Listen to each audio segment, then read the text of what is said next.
الحمد لله الحمد لله الذي لم يزل عالما قديرا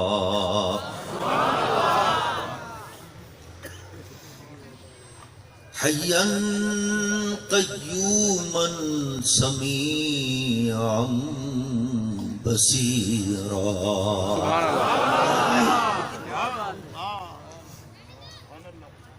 والصلاة والسلام على رسوله أرسله بالحق بشيرا ونذيرا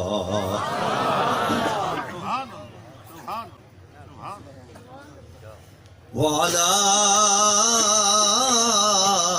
آله وأصحابه كثيرا كثيرا أما بعد فأعوذ بالله من الشيطان الرجيم بسم الله الرحمن الرحيم يا أيها النبي إنا أرسلناك شاهدا إنا أرسلناك شاهدا ومبشرا ونذيرا وداعيا إلى الله بإذنه وسراجا منيرا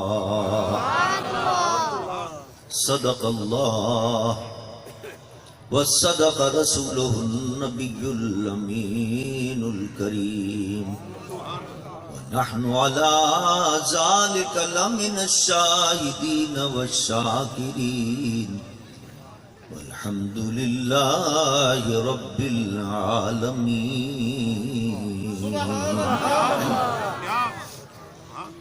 إن الله وملائكته يصلون على النبي يا أيها الذين آمنوا صلوا عليه وسلموا تسليما بلند آواز درود پڑھ لیجیے الصلاة والسلام عليك يا رسول الله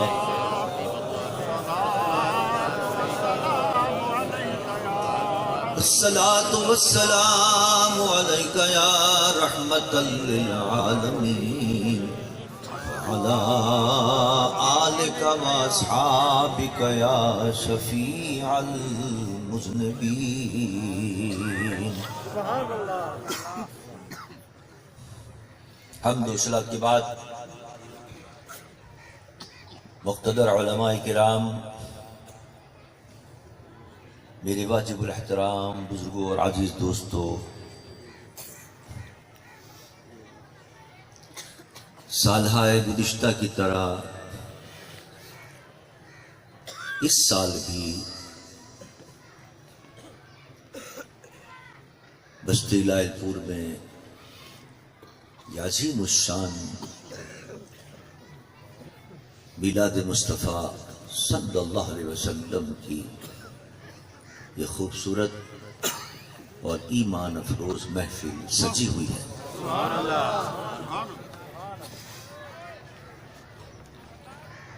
ہر سال اس محفل کو سجانے میں اور اس کے انتظام و انصرام میں میرے والد گرامی کے مرید خاص محبی و مخلصی جناب حاجی محمد رستم صاحب اور ان کے صاحبزادگان جناب محمد لیاقت صاحب اور محمد اکبر صاحب اور ان کے سب اہل خانہ جس خلوص سے اور جس محبت سے یہ محفل سجاتے ہیں اس کا رنگ ہی دوسرا ہوتا ہے۔ محفلیں تو بہت سی آپ نے بھی دیکھی ہیں، میں نے بھی دیکھی ہیں، لیکن اس محفل میں ان کے خلوص کا اثر جھلک رہا ہوتا ہے. روتے ہیں، دعا کرتے ہیں کہ حضرت آ جائیں، موسم ٹھیک ہو اور جائے. دیکھیے اللہ کی عنایت اور کرم ہے، سبحان خلوص سے سجاتے ہیں واہ واہ. اپنے آقا کی بارگاہ میں اور اپنے آقا سے عرض کرتے ہیں کرم فرمائے، سبحان اللہ. تو وہ کرم بھی فرما دیتے ہیں. دعا کر رہے تھے یہ اللہ کی بارگاہ میں مولا حضور کی محفل ہے، حضور کے صدقے میں موسم درست ہو جائے. ہمیں وہاں سے آنا پڑتا ہے کافی دور سے، کوہر کے اندر بڑی مشکل ہوتی ہے، لیکن اللہ نے ان کی دعا قبول کر لی. اس دفعہ کوئی کوہر نہیں تھی، بڑے آرام سے ہم آ گئے. اور آپ حضرات بھی یہاں تشریف فرما ہیں، آسمان کھلا ہوا ہے، موسم بھی پربہار ہے، اور روحانی بہار بھی آ رہی ہے مصطفیٰ کے میلاد. اللہ تعالیٰ جس محبت سے یہ سجاتے ہیں، اللہ ان کی اس کوشش کو قبول فرمائے اور میلاد شریف کی برکتوں سے انہیں مالا مال فرمائے. علماء فرماتے ہیں جس جگہ پر میلاد کی محفل سجتی ہے وہاں سال بھر تک اللہ کی رحمتیں برستی رہتی ہیں. یہ اپنے فیکٹری کے لیے، اپنے گھر بار کے لیے، پورے علاقے کے لیے رحمتوں کا بندوبست کر دیتے ہیں. حاجی صاحب کو اللہ تعالیٰ جزائے خیر عطا فرمائے، اور اس علاقے کی ماشاءاللہ آپ کی علمی شخصیت حضرت مولانا خورشید احمد صاحب ماشاءاللہ جماعت اہل سنت کے رہنما ہیں. وہ صرف اس محفل کے لیے نہیں بلکہ تمام اس مہینے میں جتنی محافل ہوتی ہیں ان کے لیے بھرپور جدوجہد کرتے ہیں. اللہ تعالیٰ مولانا کو بھی اس کی جزائے خیر عطا فرمائے، اور جس طرح یہ مسئلہ کی خدمت کر رہے ہیں اللہ تعالیٰ ان کے علم میں، عمر میں، عمل میں برکتیں عطا فرمائے. حضرت محترم قرآن کی جو آیت تلاوت کی ہے، اللہ تعالیٰ اپنے محبوب کو مخاطب کر کے فرما رہا ہے. فرمایا یا ایھا النبی انا ارسلناک شاہدا، اے نبی ہم نے آپ کو شاہد بنا کر بھیجا. انا ارسلناک شاہدا ومبشرا ونذیرا، جو آپ کی اطاعت کریں ان کے لیے خوشخبری سنانے والا بنا کر بھیجا، اور جو اطاعت نہ کریں، آپ کی فرما برداری نہ کریں، آپ کا کہنا نہ مانیں، ان کو اللہ کے عذاب سے ڈر سنانے والا بنا کر بھیجا. وَدَاعِيًا إِلَى اللَّهِ بِإِذْنِهِ وَسِرَاجًا مُنِيرًا، اللہ کی اذن سے اللہ کی طرف بلانے والا بنا کر بھیجا اور چمکانے والا آفتاب بنا کر بھیجا. یہ ذات مقدسہ کا ترجمہ و مفہوم ہے جو میں نے آپ کے سامنے پیش کیا.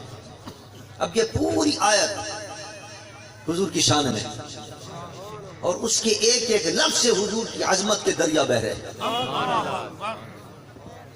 شاہد کے کیا معنی، مبشر کے کیا معنی، نذیر کے کیا معنی، داعین الی اللہ بإذنہ کے کیا معنی، سراجم منیرہ کے کیا معنی. لیکن میری آج کی تقریر کا موضوع ہے یا ایھا النبی. اللہ نے اپنے محبوب کو مخاطب پہ فرمایا اے نبی. نبی کے معنی کیا ہے، اس پر آج گفتگو کریں. نبی عربی کا لفظ، قرآن پورا عربی میں نازل ہوا. عربی کے اندر یہ نبی کا لفظ نبأ سے نکلا، اور نبأ کے معنی آتے ہیں خبر کے. نبأ کہتے ہیں عربی میں خبر، اور اس سے یہ لفظ بنا نبی، اس کے معنی ہے خبر والا. نبی کے معنی ہے خبر والا. اے خبر والے، اللہ فرماتا ہے اے خبر والے. اپنے محبوب کو اللہ کہہ رہا ہے اے خبر والے. اس کا کیا مطلب خبر والے؟ اس کے تین معنی ہیں. خبر والے کا ایک مطلب تو یہ ہوتا ہے خبر دینے والا، وہ بھی خبر والا ہوتا ہے. اور ایک ہوتا ہے خبر رکھنے والا، اس کو بھی کہتے ہیں خبر والا. اور ایک ہوتا ہے خبر لینے والا، اس کو بھی کہتے ہیں خبر والا. تو اللہ نے اپنے محبوب کو فرمایا خبر والا. یہاں تین معنی صادق آتے ہیں کہ میرا محبوب خبر دینے والا بھی ہے، خبر رکھنے والا بھی ہے اور خبر لینے والا بھی ہے۔ اب ایک ایک معنی کو سمجھ، خبر دینے والے کا کیا مطلب؟ اس میں کون سی خاص بات ہے؟ دیکھیے نا جتنے ٹی وی چینل ہیں یہ خبر دینے والے ہیں، اب خبر ہی دیتے ہیں، صبح سے لے کے رات تک خبر ہی خبر، فلاں جگہ فلاں مر گیا، فلاں جگہ ایکسیڈنٹ ہو گیا، فلاں کامیاب ہو گیا، فلاں کو نااہل کر دیا، فلاں کو اہل کر دیا، صبح سے رات تک خبریں آتی رہتی ہیں۔ تو ٹی وی بھی خبر دینے والا ہے، ریڈیو بھی خبر دینے والا ہے، BBC سنیے، وائس آف امریکہ سنیے، پوری دنیا کی خبریں وہاں سے آتی ہیں، دنیا میں کیا کیا ہو رہا ہے وہ بھی ہمیں خبر دے رہا ہے۔ اخبارات جتنے یہ بھی خبر دینے والے ہیں، صحافی جتنے وہ بھی خبر دینے والے ہیں، ہمیں خبر پہنچاتے ہیں کہ صاحب آج فلاں جگہ یہ ہو گیا، فلاں جگہ یہ ہو گیا ہے۔ تو اس میں کون سی خصوصیت ہے کہ اللہ اپنے نبی کو کہہ رہا ہے خبر دینے والا؟ حالانکہ خبر تو ٹی وی چینل بھی دیتا ہے، خبر تو ریڈیو بھی دیتا ہے، خبر تو اخبار بھی دیتا ہے، خبر تو ہم میں اور آپ میں سے بھی ایک دوسرے کو لوگ خبر دیتے ہیں۔ اللہ نے جب اپنے نبی کو فرمایا خبر دینے والا، تو اس میں کون سی خصوصیت ہے؟ ہاں یہ دنیا میں جتنے خبر دینے والے ہیں یہ آپس میں ایک دوسرے کی خبر تو دیتے ہیں، اخبار بھی خبر دے گا، ریڈیو بھی خبر دے گا، ٹی وی بھی خبر دے گا، ہندوستان کی خبر بھی ہوگی، امریکہ کی خبر بھی ہوگی، افریقہ کی خبر بھی ہوگی، پاکستان کی خبر بھی ہوگی، لیکن دنیا میں کوئی ایسا نہیں ہے جو فرش پر بیٹھ کر عرش کی خبر دے۔ اللہ نے فرمایا میرا محبوب جو ہے فرش پہ ہوتا ہے، عرش کی خبر دے۔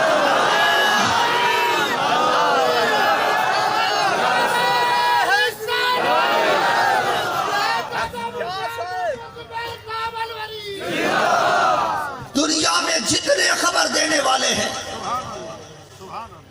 وہ دنیا کے اندر کہیں بھی کوئی خبر ہو چھپی سے چھپی خبر نکال کے لے آئیں گے۔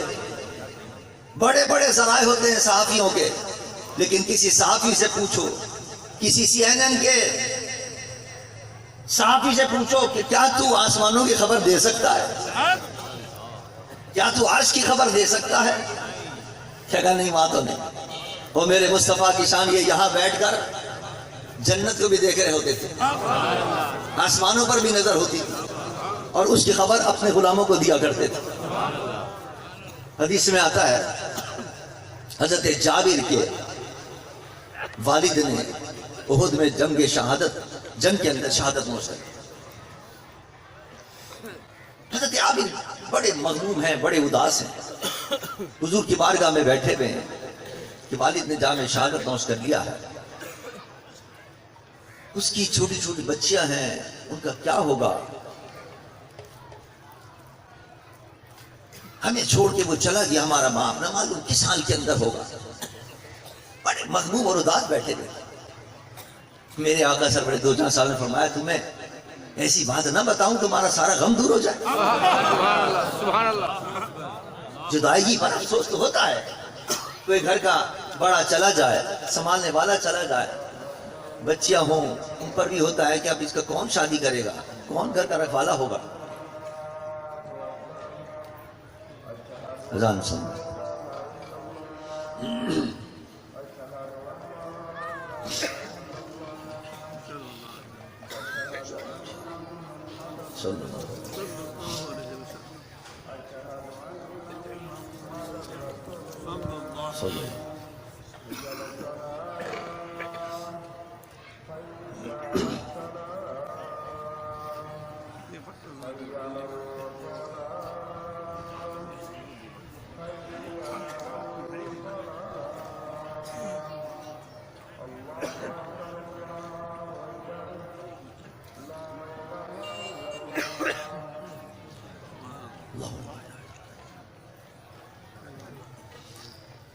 حضور نے فرمایا جابر غم تو ہے تمہیں بے شک، باپ چلا گیا ہے، بچیاں چھوڑ گیا ہے، ان کی شادی کی فکر بھی ہے، پھر قرض چھوڑ کے گیا، قرض بھی اتارنا ہے، اس کی بھی فکر ہے تمہیں، بے شک تم غمزدہ ہو، پریشان ہو، اداس ہو، لیکن تمہیں ایک ایسی بات سناتا ہوں جس سے تمہارا سارا غم دور ہو جائے۔ سبحان اللہ۔ حضور فرمائیے، فرمایا میں دیکھ رہا ہوں کہ تمہارا باپ اس وقت جنت میں ہے، اور وہاں رب کائنات نے اس سے کلام فرمایا ہے،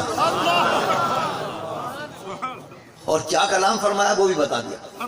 فرمایا تمہارے باپ سے اللہ نے یہ کلام فرمایا اور ان سے پوچھا کہ تم اپنی خواہش ظاہر کرو, کیا مانگتے ہو مانگو, آج مجھ سے کیا مانگتے ہو,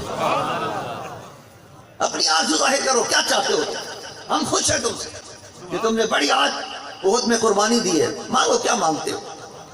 وہ عرض کرتے ہیں اے اللہ احد کے میدان کے اندر تیرے نام پر اور تیرے محبوب کے نام پر جان دینے میں اتنا مزہ آیا ہے, اتنا مزہ آیا ہے, میری آرزو تو یہ ہے پھر دوبارہ مجھے دنیا کے اندر بھیج دے, اسی طرح تیرے اور تیرے محبوب کے نام پر جان نثار کر. نعرہ تکبیر, نعرہ رسالت, نعرہ رسالت, نعرہ خلافت. بہت سے تو ہم آرام کرتے ہیں, لیکن جو نبی کے عشاق ہیں ان کو نبی کے نام پر جان دینے میں مزہ آتا ہے. اور ہم نے دیکھ لیا اپنی آنکھوں سے ممتاز قادری کس طرح جھومتا ہوا گیا. بہت کو گلے لگانا آسان نہیں ہے, لیکن جس کے دل میں نبی کا عشق ہوتا ہے, جس کے دل میں نبی کی محبت ہوتی ہے, سچی محبت ہوتی ہے, اس کو نبی کے نام پر جان دینے میں مزہ آتا ہے, بہت کو گلے لگانے میں مزہ آتا ہے. حضرت جابر والد کہتے ہیں کہ اے رب کائنات مجھے دوبارہ بھیج دے, پھر وہی میدان سجے, پھر وہی کافر مجھ پر حملے کریں, پھر وہی ان کی تلواروں سے میرا سر کٹے, اور پھر میں تیرے اور تیرے محبوب کے نام پر جان دوں. اللہ نے فرمایا نہیں, ہمارا تو اصول کے خلاف ہے. ہمارا دستور یہ ہے کہ ہم ایک مرتبہ آزماتے ہیں بس, جب آزما لیا اب جنت ہے, اب جنت سے نہیں نکلو گے, اب ہمیشہ کے لیے جنت میں رہو گے. اللہ, اب آپ نے دیکھا کون دنیا میں ایسا ہے جو یہ بتائے کہ وہاں جنت میں کیا ہو رہا ہے, اور جنت میں اللہ کلام فرما رہا ہے, اور کلام بھی کیا کر رہا ہے. دیکھیں میرے مصطفیٰ یہاں بیٹھے ہیں اور عرش پر نگاہ, اور جب عرش پر ہوتے ہیں تو فرش پر نگاہ ہوتی ہے. سر عرش پر ہے تیری گزر, دل فرش پر ہے تیری نظر. فرش بھی ہوتے ہیں تو عرش پر نگاہ ہوتی ہے, اور جب میرے مصطفیٰ کا معراج کی رات خرام ناز تھا, عرش پر تھے لیکن نگاہ مصطفیٰ کے فرش پر. سر عرش پر ہے تیری گزر, دل فرش پر ہے تیری نظر, اور ملکوت و ملک میں کوئی شے نہیں وہ جو تجھ پہ آیا نہیں. امام اہل سنت فرماتے ہیں کہ یا رسول اللہ, یہ اللہ نے آپ کو شان عطا کی ہے کہ فرش پر ہوتے ہیں تو عرش پر نگاہ ہوتی ہے, اور جب عرش پر ہوتے ہیں تو فرش پر نگاہ ہوتی ہے. اور صرف فرش عرش نہیں, ساری کائنات کے اندر کوئی چپا ایسا نہیں ہے کہ جس پر مصطفیٰ کی نگاہ نہ ہو. نعرہ تکبیر, نعرہ رسالت, نعرہ رسالت, نعرہ خلافت. جشن عید میلاد النبی حضرت علامہ ڈاکٹر صاحبزادہ ابو الخیر محمد زبیر صاحب. ایک عورت حضور کی خدمت میں حاضر ہوئی, عرض کرتی یا رسول اللہ صلی اللہ علیہ وسلم, میرے بیٹے نے اس جنگ کے اندر شہادت کا جام نوش کر لیا ہے, مجھے اتنا تو پتا چلے کہ وہ اس کی یہ شہادت قبول ہو گئی, اس کی یہ قربانی قبول ہو گئی, اللہ کی بارگاہ میں تو وہ جنت میں ہوگا, اور اگر قبول نہیں ہو تو جہنم میں ہوگا. بہت سے ایسے بھی تھے کہ جنگ کر رہے تھے اور بڑے صحابہ کہتے ہیں یا رسول اللہ یہ تو بڑا جنت میں جائے گا, آپ نے فرمایا یہ جہنمی ہے. اللہ, نیت کا بڑا دخل ہوتا ہے. کسی بھی نیک کام میں اگر آپ نیت خراب رکھیں تو سارا کام برباد چلا جاتا ہے, اور نیت اچھی ہو تو اللہ کی بارگاہ میں وہ عمل مقبول ہو جاتا ہے. وہ مرا وہ شخص خودکشی کر کے مرا جو جہاد کرتا مرا جا. صحابہ نے کہا واقعی حضور نے صحیح فرمایا. تو وہ عورت کہتی یا رسول اللہ مجھے یہ تو پتا چلے میرا بیٹا جنت میں گیا ہے یا نہیں گیا, اس کی یہ شہادت بھی قبول ہوئی ہے یا نہیں ہوئی ہے. میرے آقا نے فرمایا خوش ہو جا, تیرا بیٹا صرف جنت میں ہی نہیں گیا بلکہ جنت کے 8 درجے ہیں. اللہ نے 8 جنتیں بنائی ہیں. ان جنتوں میں جو سب سے اعلیٰ مرتبہ اللہ نے تیرے بیٹے کو وہاں بھیجا ہے. سبحان اللہ.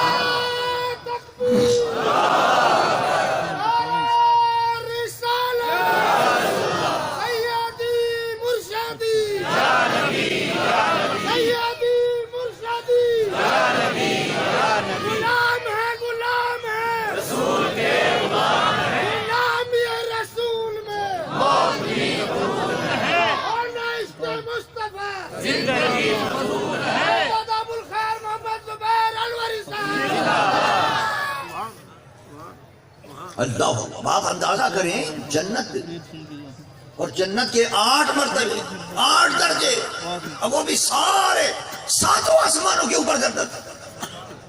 اور میرے مصطفیٰ یہاں سے بیٹھ کر جنت کے سارے درجوں کو دیکھ رہے ہیں کہ اس درجے میں بھی نہیں ہے, اس میں بھی نہیں, اس میں بھی نہیں. 8 درجے میں وہ تھا. میرے مصطفیٰ کی نظر وہاں بھی پہنچی تھی. اس لیے فرمایا یا ایھا النبیو انا ارسلناک شاہدا. فرمایا اے ہمارے نبی ہے خبر دینے والے, فرش پہ بیٹھ کر عرش کی خبریں دینے والے. یہ معنی تو ہوئے خبر والے کے پہلے معنی کہ خبر دینے والا. دوسرے معنی ہے خبر رکھنے والا. یہ تو حضور نے وہاں کی خبر دی. اب خبر حضور رکھتے ہیں, کیا کیا خبر رکھتے ہیں, کون کون سی خبریں رکھتے ہیں, کہاں کہاں کی خبریں رکھتے ہیں, اس حدیث مبارک سے اندازہ کیجئے. سرکار نے فرمایا ان اللہ رفع لی الدنیا وانا انظر الیہا وَإِلَى مَا هُوَ كَائِنٌ فِيهَا إِلَى يَوْمِ الْقِيَامَةِ كَمَا أَنظُرُ إِلَى كَفِّ هَذَا. سبحان اللہ. حضور فرماتے ہیں اللہ نے پوری روح زمین کو اٹھا کر میرے سامنے کر دی, پوری روح زمین, اور اس روح زمین پر اس وقت میرے زمانے میں پوری روح زمین پر جو کچھ ہو رہا ہے میں اس کو بھی دیکھ رہا ہوں.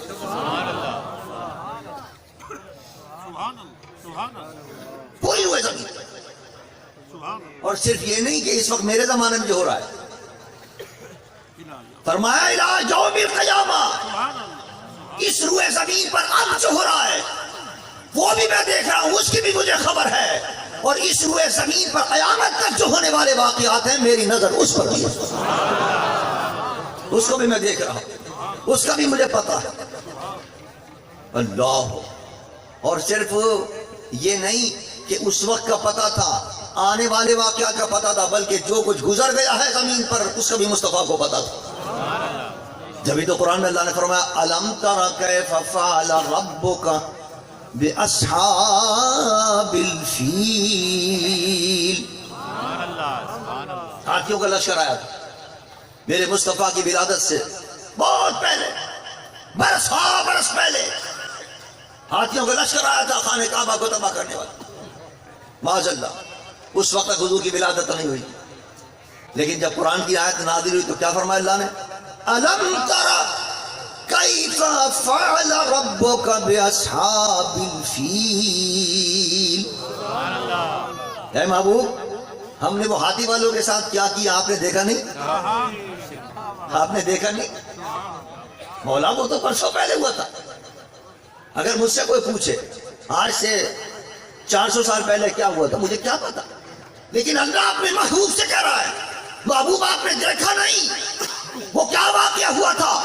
پتہ یہ چلا کہ اس روح زمین پر, اس روح زمین کے پیدا ہونے سے لے کر اور آخر وقت تک جو کچھ ہو چکا ہے میرے مصطفیٰ اس کو بھی دیکھ رہے ہیں, جو کچھ ہوگا مصطفیٰ اس کو بھی دیکھ رہے ہیں.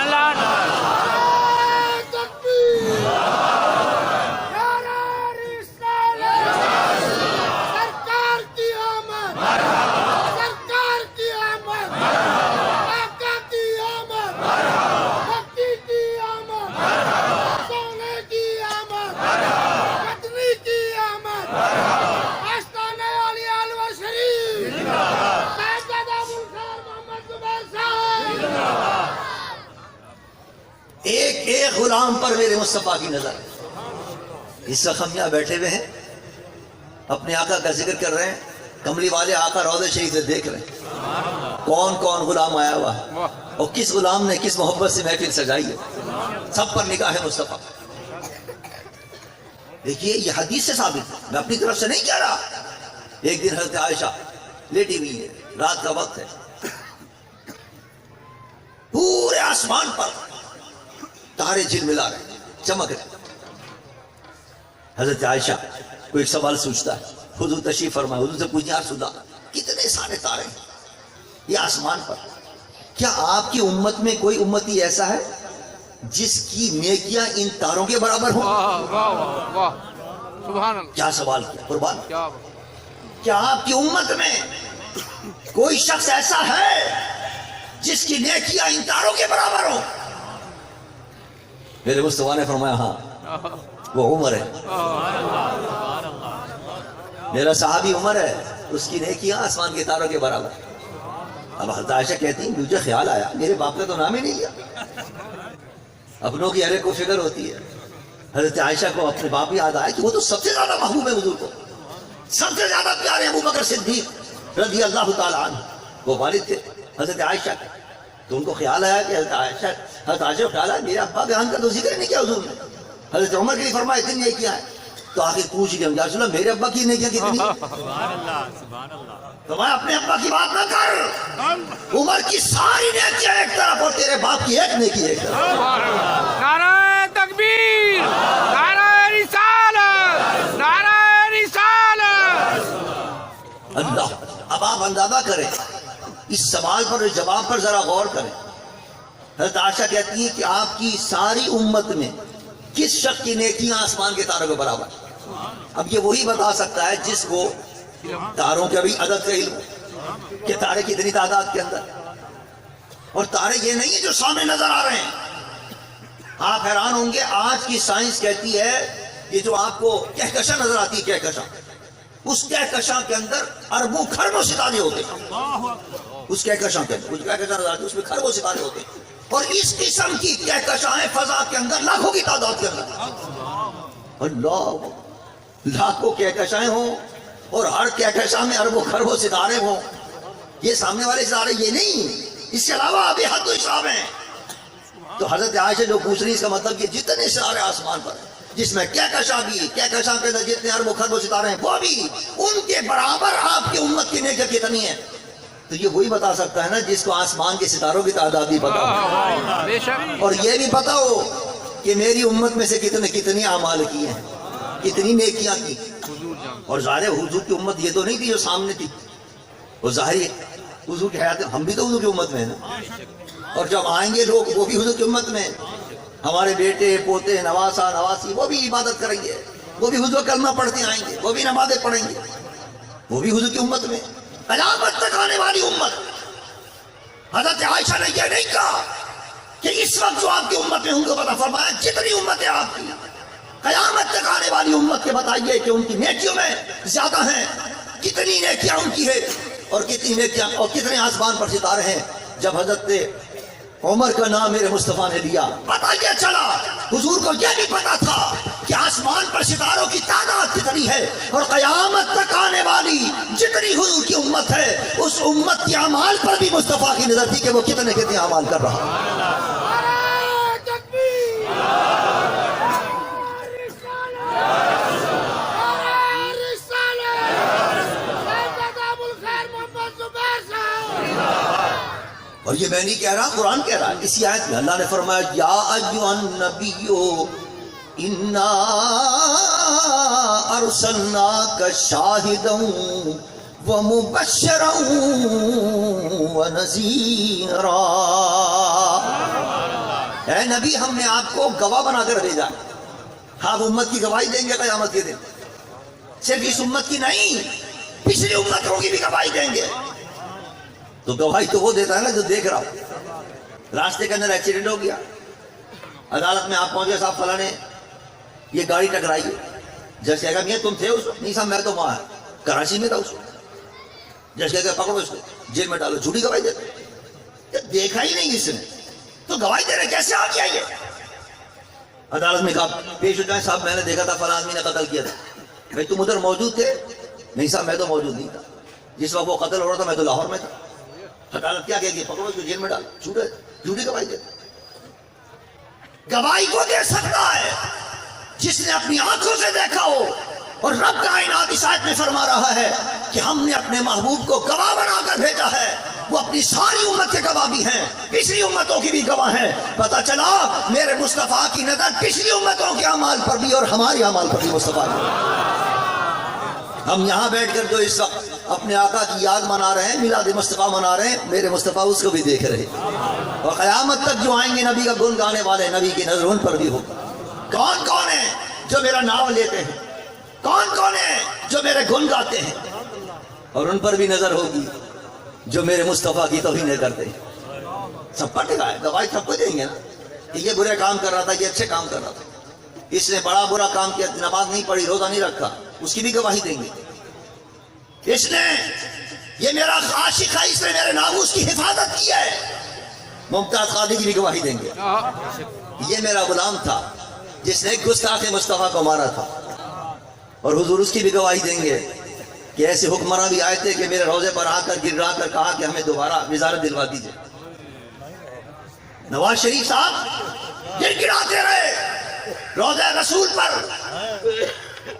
عرض کرتے رہے کہ دوبارہ وزارت دلوا دیجیے, دوبارہ دلوا دیجیے. میرے مصطفیٰ نے کرم فرمایا, دوبارہ وزارت مل گئی. اور وزارت ملنے کے بعد کیا کیا؟ اسی حضور کے لاڈلے کو پھانسی پہ چڑھا دیا, ممتاز قادری. ہم نے کہا تھا ممتاز قادری کے جنازے میں کہ تم نے اللہ کو, اللہ کے رسول کو ناراض کیا ہے, نواز شریف بھگتو گے, اس کی سزا بھگتو. اب وہ سزا بھگت رہا ہے, اور پھر بھی عقل نہیں آتی.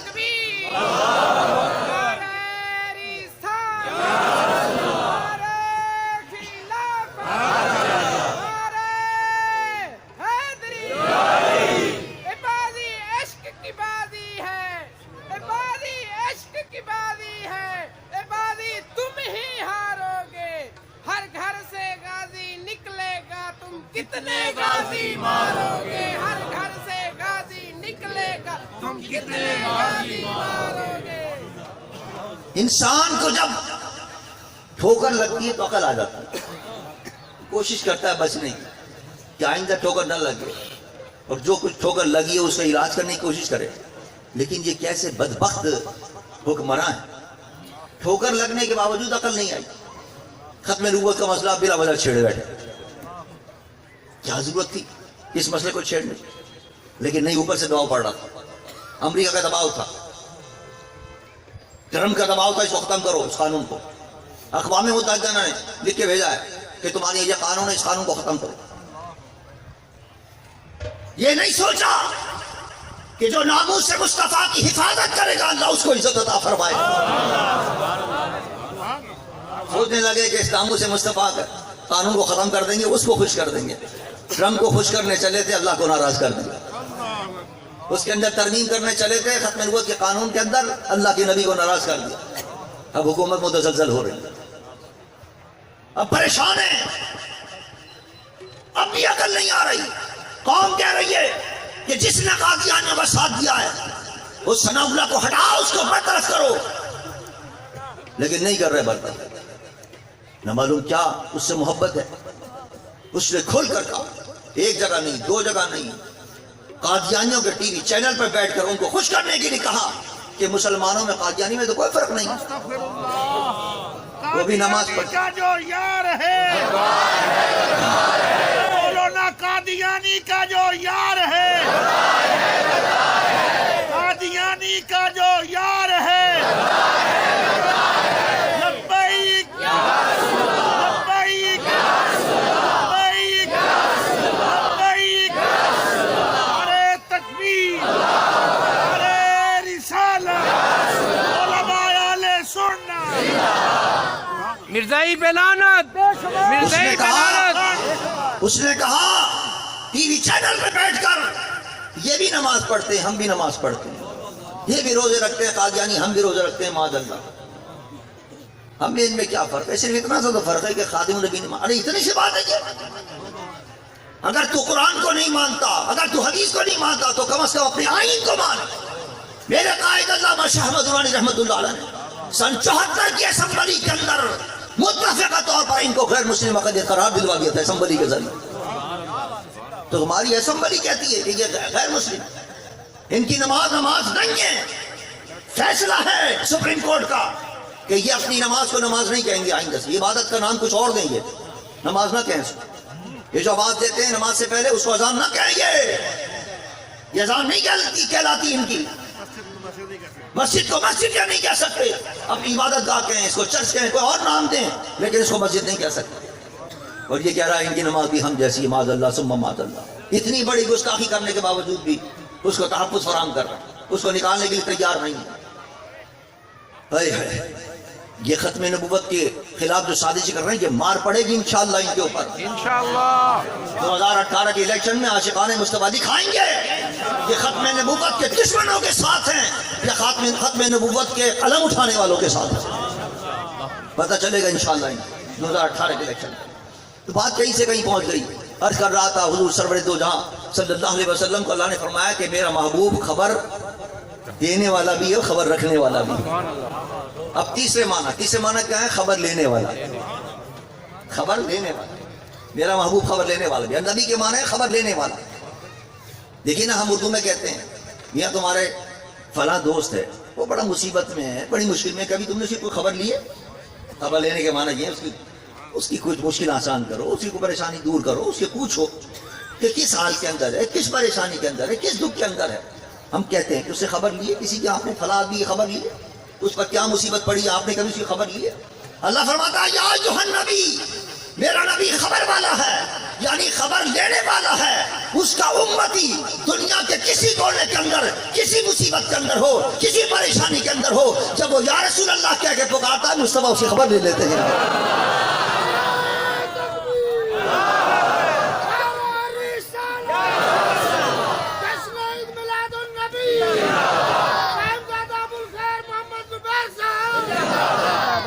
حضرت خالد بن ولید جنگ کے اندر ہے, تھوڑا سا لشکر لے کے گئے تھے عیسائیوں کے مقابلے میں, ہوا سے بہت بڑا لاکھ کے برابر لشکر ان کے مقابلے میں آگے گھبرا گئے. یہ تو میرے پاس تو بہت تھوڑے آدمی, اتنے بڑے لشکر سے کیسے لڑوں گا. فوراً متوجہ ہوئے مدینہ شریف کی طرف, وہیں سے میدان جنگ سے, یا محمد, اے محمد مصطفیٰ مدد فرمائے. کی نہ قوم, میرے ساتھ تو دھوکہ ہو گیا, پھنس گیا میں, اتنا بڑا لشکر ہے, میرے ساتھ تھوڑا لشکر ہے, کرم فرمائیے. وہیں سے پکار رہے اور وہیں میرے مصطفیٰ کی مدد پہنچتی. اس تھوڑے سے لشکر کے ساتھ پھر پڑے, اللہ نے لاکھوں کے لشکر کو ختم کر دیا اور چھوٹے سے لشکر کو فتح عطا فرمایا. یہ ہے معنی یا ایھا النبی, کہ ہمارا نبی جو ہے وہ خبر لینے والا بھی ہے. کوئی دکھ کے اندر کوئی پکارے تو میرا محبوب وہیں پہنچ جاتا ہے. اور اسی کو قرآن میں اللہ نے اس آیت میں بیان فرمایا لقد جاءکم رسول من انفسکم عزیز علیہ ما عنتم حریص علیکم بالمؤمنین رؤوف الرحیم. اللہ فرماتا ہے ایک عظمت والا رسول میں نے بھیجا ہے, اس کی شان یہ ہے عزیز علیہ ما عنتم. اے امت مصطفیٰ, تم تکلیف میں ہوتے ہو, تمہارا نبی تڑپ جاتا ہے, بے چین ہو جاتا ہے, بے قرار ہو جاتا ہے, اپنی امت کی تکلیف کو برداشت نہیں کر سکتا. اللہ, یہ ہے معنی النبی کے, خبر لینے والا ہے تمہارا نبی, اپنی امت کی خبر رکھتا ہے. کس تکلیف کے اندر ہے میرا امتی, کس پریشانی کے اندر ہے, اور جب حضور کا امتی حضور کو پکارتا ہے, حضور کرم کی نگاہ فرماتے ہیں, اس کا بیڑا پار ہو جاتا ہے. اور یہ تو دنیا ہے, یہاں تو پھر بھی کوئی نہ کوئی مدد کر دیتا ہے. کسی مصیبت پھنس جائیں, جاؤ صاحب فلاں ایم پی اے صاحب جاننے والے ہیں, اس کے کوئی جان پہچان کو لے جاؤ, وہ چلے جاتے ہیں, مشکل آسان ہو جاتی ہے, تھانے سے چھڑا کے لے آتے ہیں, جیل سے چھڑا کے لیا ہے. لیکن قبر میں کون بچائے, حشر میں کون بچائے؟ یوم یفر المرء من اخیہ وامہ وابیہ وصاحبتہ وبنیہ. اللہ فرماتا ہے اس حشر کے میدان میں M P M L A تو بہت دور کی بات ہے, ماں جو اپنے بچے پر جان قربان کرتی ہے, باپ جو اپنے بچے کے لیے سب کچھ قربان کر دیتا ہے وہ بھی اپنے بچے سے بھاگے گا، ماں اپنی بچی سے بھاگے گی، بچہ اپنی ماں سے بھاگے گا، باپ بیٹے سے بھاگے گا، بیٹا باپ سے بھاگے گا۔ کوئی اس دن ایک دوسرے کی خبر لینے والا نہیں ہوگا۔ اس دن کا کوئی کام آئے گا تو تیرا نبی محمد مصطفیٰ کا اللہ، نعرہ تکبیر، نعرہ رسالت، نعرہ رسالت، نعرہ حیدری، حضرت علامہ ڈاکٹر صاحبزادہ ابوالخیر محمد زبیر صاحب۔ قبر کے اندر بھی یہ کام آئے گا نبی۔ وہ کہا حضرت مفتی احمد یار خان رحمت اللہ علیہ نے بڑی پیاری نعت لکھی، فرماتے کہ جس کی نہ لے کوئی خبر، بند ہو جس پہ سارے در، سب دروازے بند ہو، کوئی خبر لینے والے سب نے دھکے دے کے نکالنا، نہیں بھائی تیرا کام ہم نہیں کر سکتے، تیرا کام نہیں کر سکتے۔ جس کی نہ لے کوئی خبر، بند ہو جس پہ سارے در، اس کا تو ہی ہے چارہ گر، آئے تیرے جوار میں، اس کا تو ہی ہے چارہ گر، آئے تیرے جوار میں۔ مفتی احمد یار فرماتے ہیں وہ میرے مصطفیٰ کے پاس آ جائے، حضور کے قدموں میں آ جائے، حضور اس کے پرسان حال ہوں گے، حضور اس کی مشکل آسان کریں گے، جس کا کوئی مشکل آسان کرنے والا نہ ہو اس کا نبی مشکل آسان کر۔ آگے فرماتے ہیں کہ قبر کی سونی رات ہے، کوئی نہ آس پاس ہے۔ یہاں کوئی مشکل ہوتی ہے نا تو لوگ آ جاتے ہیں دلاسا دینے کے لیے، تسلی دینے کے لیے کہ فلاں مشکل آسان کر دیا، چلو فلاں کے پاس چلتے ہیں، چلو ڈاکٹر کے پاس چلتے ہیں۔ لیکن قبر میں مشکل آئے گی تو آس پاس بھی کوئی نہیں ہوگا، کوئی دلاسا دینے والا بھی نہیں ہوگا، کوئی تسلی دینے والا بھی نہیں ہوگا۔ فرماتے ہیں مفتی احمد یار خان، قبر کی سونی رات ہے، کوئی نہ آس پاس ہے۔ یا رسول اللہ، ایک تیرے دم کی آس ہے قلب سیاہ کار میں، ایک تیرے دم کی آس ہے قلب سیاہ کار میں۔ یا رسول اللہ، اس مشکل وقت کے اندر، اس قبر کی سونی رات کے اندر جب کوئی مددگار نہیں ہے، یا رسول اللہ صرف اگر امید ہے تو آپ کی ذات سے امید ہے کہ آپ کرم فرمائیں گے۔ اس لیے کہ حضور تو ہر قبر میں آتے ہیں، حضور کے بارے میں تو پوچھتے ہیں وہ منکر نکیر، وما کنت تقول فی حق ھذا الرجل، اس ذات کے بارے میں کیا کہا کرتا تھا حضور جلوہ گر ہوں کے بعد۔ تو مفتی احمد یار فرماتے ہیں یا رسول اللہ، مجھے تو قبر میں بھی بس آپ سے امید ہے کہ آپ بیڑا پار کروائیں گے۔ آگے فرماتے ہیں کہ روح نہ کیوں ہو مضطرب موت کے انتظار میں۔ عاشقان مصطفیٰ تو موت کے لیے بے چین رہتے ہیں، ہم تو ڈرتے ہیں نا موت آئے گی۔ بہت سے تو ایسے ہیں، ہمارے حیدرآباد میں ایک شام ہے، محلے میں بھی کہیں موت ہو جاتی ہے تو گھر چھوڑ کے چلے جاتے ہیں۔ اب وہ ڈرتا ہے موت سے، اس بے وقوف سے پوچھو کہ تو بھاگ کے جا رہا ہے تو موت تیرا پیچھا نہیں کر رہی؟ وَلَوْ كُنْتُمْ فِي بُرُوجٍ مُشَيَّدَةٍ، اللہ فرماتا ہے اگر مضبوط قلعوں میں بھی ہوگے موت وہاں بھی آ جائے گی، تمہاری لکھی ہے موت، اور نہیں لکھی تو پاس والے کے پاس آ رہی نہیں آئی ہے تمہارے پاس۔ کتنے موت سے لوگ ڈرتے ہیں، لیکن ایک عاشق موت کا انتظار کرتا ہے، یہ موت کب آئے گی، کیوں انتظار کرتا ہے؟ فرماتے ہیں کہ روح نہ کیوں ہو مضطرب موت کے انتظار میں، چونکہ سنتا ہوں مجھ کو دیکھنے آئیں گے وہ مزار میں، سنتا ہوں مجھ کو دیکھنے آئیں گے وہ مزار میں۔ بیٹا بیٹھ جائے تشریف۔ اللہ، یعنی عاشق جو ہے وہ تو بے چین ہوتا ہے، تڑپتا ہے وہ کہ کب موت آئے گی اور کب میں مصطفیٰ کی زیارت کروں گا۔ موت ان کو اس لیے محبوب ہوتی ہے کہ موت کے ذریعے وہ اللہ کے محبوب کا دیدار کریں گے، اللہ کی محبوب کی زیارت کریں گے۔ تو یہ فرمایا گیا کہ قبر کے اندر بھی اگر کوئی دیکھنے والا ہوگا تو میرے مصطفیٰ ہوں گے۔ خبر لینے والا اگر وہاں کوئی خبر لینے والا نہیں ہوگا، وہاں مصطفیٰ خبر لیں گے. اور پھر سب سے بڑی مشکل وقت تو آئے گی حشر کی گھڑی، جہاں بھائی بھائی کا دشمن ہوگا، بیٹا باپ کا دشمن ہوگا، ماں بیٹی کی دشمن ہوگی. وہاں بھی اگر کوئی خبر لینے والا ہوگا تو میرے مصطفیٰ ہوں.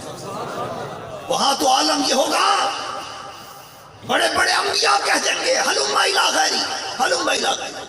آج ہم کچھ نہیں کر سکتے، جاؤ کسی اور طرف جاؤ، جاؤ کسی اور نبی کے پاس جاؤ. وہ پوری حدیث آتی ہے، حضرت آدم، حضرت موسیٰ، حضرت عیسیٰ کے پاس جائیں گے. سب کہتے ہیں، حضرت ابراہیم کہتے ہیں جاؤ کسی اور کے پاس جاؤ، جاؤ کسی اور کے پاس جاؤ. جب حضرت عیسیٰ کے پاس جائیں گے لوگ، ساری مخلوق جائے گی مل کر، وہ کہیں گے کہاں دھکے کھاتے پھر رہو، یہ کام تو میرے مصطفیٰ کریں گے، محمد مصطفیٰ کے پاس جاؤ. ہم نبی بھی نہیں کر سکتے یہ کام. اللہ کیا شان ہے میرے آقا. سارے نبی جب جواب دے دیں گے اور ساری مخلوق جب جائے گی میرے مصطفیٰ کے پاس، حضور فرمائیں گے اب تک کہاں دھکے کھاتے رہے، اس کام کے لیے تو اللہ نے مجھے بنایا تھا. سجدے میں سر کو رکھ دیں گے. اللہ فرمائے گا ارفع یا محمد راسکا سل توتا وشفا تو شفا. محبوب سر کو اٹھاؤ، مانگو. آج کیا مانگتے ہو؟ جو مانگو گے آج ہم عطا کریں گے. جس کی سفارش کرو گے اس کی سفارش آج قبول کریں گے. اللہ فرماتے ہیں خلیل و نجی مسیح و صفی سبھی سے کہیں نہ بنی.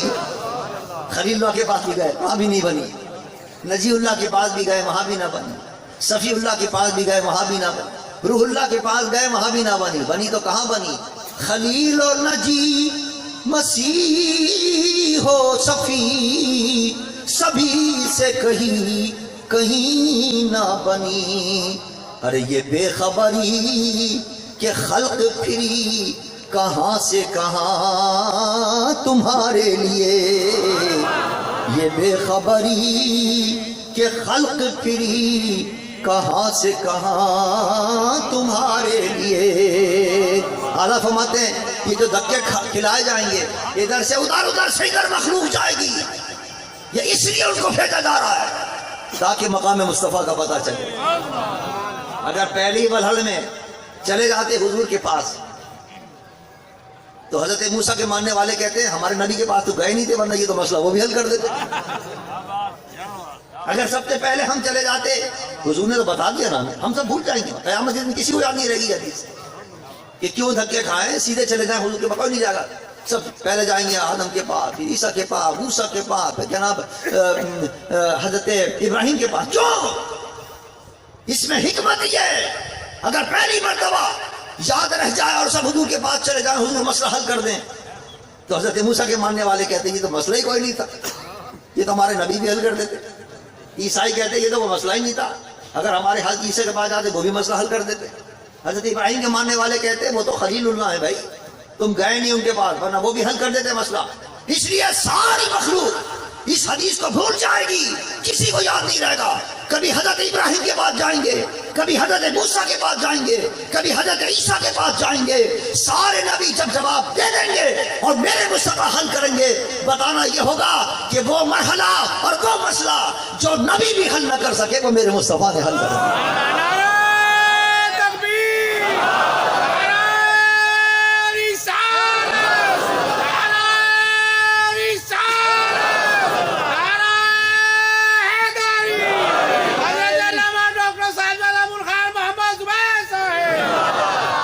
یہ معنی ہے یا ایھا النبی انا ارسلناک شاہدا.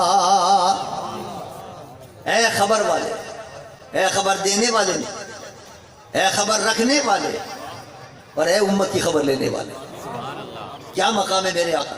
اب آپ اندازہ کیجئے جو نبی مشکل میں کام آنے والا، جو دنیا میں بھی مشکل میں کام آنے والا، قبر میں بھی کام آنے والا، حشر میں بھی کام آنے والا، اس کا دامن اگر ہم چھوڑیں گے تو پھر رسوا نہیں ہوں گے. آج آپ دیکھ رہے ہیں کیا مصیبتیں آ رہی ہیں مسلمانوں پر. اس سے بڑا مصیبت کیا ہوگی کہ بیت المقدس میں اعلان کر دیا اس ٹرمپ نے کہ یہاں میں اپنا دارالخلافہ بناؤں گا، یہاں اسٹیٹ بنے گی اسرائیل کی، اور اسرائیل کا دارالخلافہ ہوگا یہ. اور سینکڑوں نہیں، ہزاروں نہیں، کروڑوں نہیں، اربوں کی تعداد میں مسلمان ہیں. کچھ نہیں کر، اس لیے کہ دامن مصطفیٰ چھوڑ دیا۔ دامن مصطفیٰ سے وابستہ ہو تو کروڑوں اربوں کی ضرورت بھی نہیں ہے، چند سو دامن مصطفیٰ سے وابستہ ہو کر عمر کی قیادت کے اندر نکلے تو اللہ نے بیت المقدس فتح کر دیا۔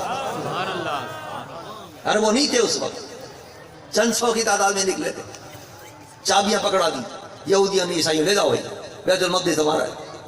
حضرت عمر نے جھنڈا گاڑ دیا۔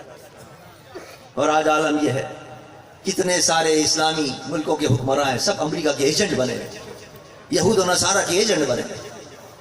اتنا بڑا اتحاد قائم کیا 56 ملکوں کا، 56 اسلامی ملک، عسکری اتحاد ہے، سب کی فوجیں جمع ہوں گی۔ اور فوجیں جمع ہو کیا کر رہی ہیں بھائی؟ ٹرمپ کو بلایا خطاب کرنے، ٹرمپ صاحب آپ تشریف لائیے اور ہمیں خطاب کیجیے۔ ارے یہ فوجیں ٹرمپ کے مقابلے کرنے کے لیے بنائی تھی یا ٹرمپ کا لیکچر سننے کے لیے بنائی تھی؟ اتنی ساری 56 ملکوں کی فوج موجود ہے اور وہ جناب اعلان کر رہا ہے۔ اور حیرت انگیز بات تو یہ ہے کہ غیر مسلم بھی اس کی مخالفت کر رہے ہیں، جو مسلمان نہیں ہیں ملک وہ مخالفت کر رہے ہیں۔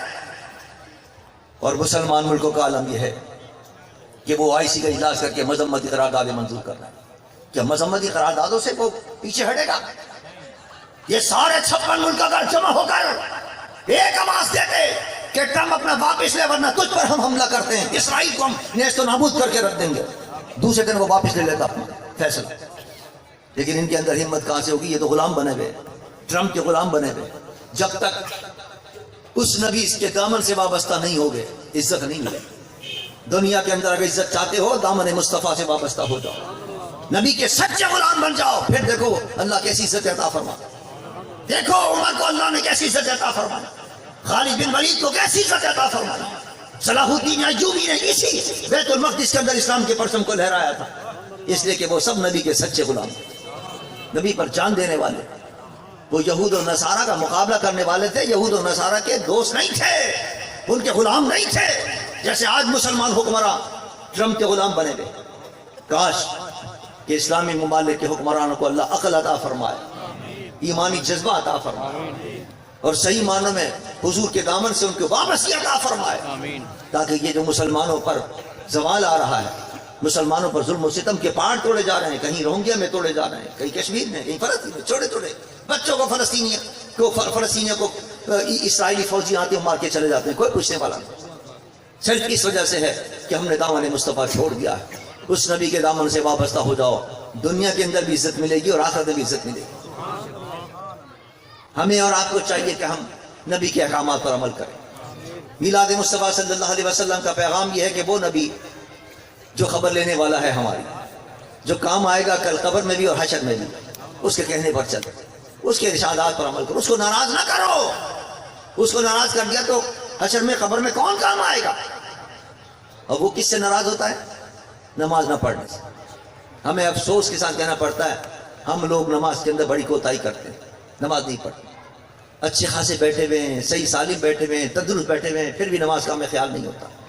حالانکہ حکم یہ ہے، اتنا سخت حکم ہے نماز کا، اگر آپ کھڑے ہو کر اتنے بیمار ہیں کھڑے ہو کر نماز نہیں پڑھ سکتے، بیٹھ کے نماز پڑھیں، نماز معاف نہیں ہوگی۔ دوسرے احکام میں گنجائش ہے، آپ بیمار ہیں، رمضان کے روزے آ گئے، حکم ہے چلو چھوڑ دو روزہ، جب صحت ہو جائے تو رمضان کے بعد روزہ رکھ لینا۔ لیکن نماز کا اتنا سخت حکم ہے کہ اتنا بیمار ہے تو کھڑا نہیں ہو سکتا، بیٹھ سکتا ہے، بیٹھ کے نماز پڑھ، اور اتنا بیمار ہو گیا بیٹھ بھی نہیں سکتا، لیٹا ہوا ہے چرپائی کے اوپر، اٹھ نہیں سکتا، حکم ہے اچھا اٹھ نہیں سکتا، لیٹے لیٹے نماز پڑھ، نماز معاف نہیں ہوگی، نماز نہیں چھوڑ سکتا۔ اے اللہ بیٹھ نہیں سکتا تو نہیں بیٹھ سکتے، لیٹے ہوئے اشارے سے نماز پڑھو، انگلی کے اشارے سے نماز پڑھو۔ اللہ آپ اندازہ کیجئے کہ اتنا سخت حکم ہے نا، اور ہم آرام سے بیٹھ رہتے ہیں گھر کے ٹی وی دیکھ رہے ہیں، گپ شپ کر رہے ہیں، اپنے دوستوں سے اپنے بچوں سے باتیں کر رہے ہیں، نماز کا وقت گزر رہا ہے، زور گزر گئی، عصر گزر گئی، عشاء گزر گئی، اور پتہ نہیں چل رہا کہ ہم اس نمازوں کو چھوڑ کر اپنے آقا کو ناراض کر رہے ہیں۔ اس نبی کو اگر ناراض کر دیا جو ہمارا خبر لینے والا ہوگا تو بتاؤ دنیا و آخرت میں کہاں جائیں گے؟ اپنے نبی کو راضی کرو، نماز پابندی کے ساتھ ادا کرو۔ آج اس محفل کے اندر اللہ سے، اللہ کے رسول سے وعدہ کر کے جاؤ کہ انشاءاللہ آج کے بعد سے ہماری کوئی نماز ناغا نہیں ہوگی، انشاءاللہ قبر کی مشکل آسان ہوگی، حشر کی مشکل آسان ہوگی، اس لیے کہ پہلا سوال نماز کا ہوگا، اولی پرسش نماز بہت اگر نماز کے اس سوال میں کامیاب ہو گئے اگلے سوال سارے آسان ہو جائیں، اگر اسی سوال میں پھنس گئے تو اگلے سوال سارے مشکل ہو جائیں گے۔ لہذا کوشش کرو کہ نماز پابندی کے ساتھ ادا کرو، رمضان کے روزے رکھو، جو دیگر احکامات ہیں زکوٰۃ ادا کرنا، عشر ادا کرنا، حج جن پر فرض ہے وہ حج ادا کریں۔ جن چیزوں سے اللہ نے اللہ کے رسول نے منع کیا ہے، شراب سے منع کیا ہے، زنا سے منع کیا ہے، لواطت سے منع کیا ہے، بدکاری سے منع کیا ہے، فحاشی عریانی سے منع کیا ہے، گالی بکنے سے منع کیا ہے، فحش باتیں کرنے سے منع کیا ہے، غیبت کرنے سے منع کیا ہے، جھوٹ بولنے سے منع کیا ہے، شکر اور نشے والی چیزیں کھانے سے منع کیا، سب چیزیں حرام ہیں یہ سارے کام۔ ہمیں چاہیے کہ دیکھیں ہم کوئی ایسا کام تو نہیں کر رہے جس سے اللہ کا رسول ناراض ہو رہا ہے۔ ہمیں چاہیے کہ ان حرام کاموں کو چھوڑیں اور جو فرائض ہم پر ان پر عمل کریں تاکہ اللہ کا رسول ہم سے راضی ہو جائے اور قبر کے اندر ہماری مشکلیں آسان ہو جائیں اور حضور ہم سے راضی ہوں۔ جو کچھ غلطیاں ہو گئی ہیں وہ حضور معاف فرما دیں اور حضور ہماری سفارش کر دیں۔ لیکن اگر ہم نے حضور کو ناراض کیا ہوا تو پھر کیسے بگڑی بنے گی ہماری قبر میں حشر۔ اللہ ہمیں اور آپ کو سب کو اپنے محبوب کے طریقے پر چلنے کی توفیق عطا فرمائے۔ اور اس ملک میں نظام مصطفیٰ کی ہم جد و جہد کر رہے ہیں۔ یہ جو ظالم ہے ختم نبوت کے منکر اور ختم نبوت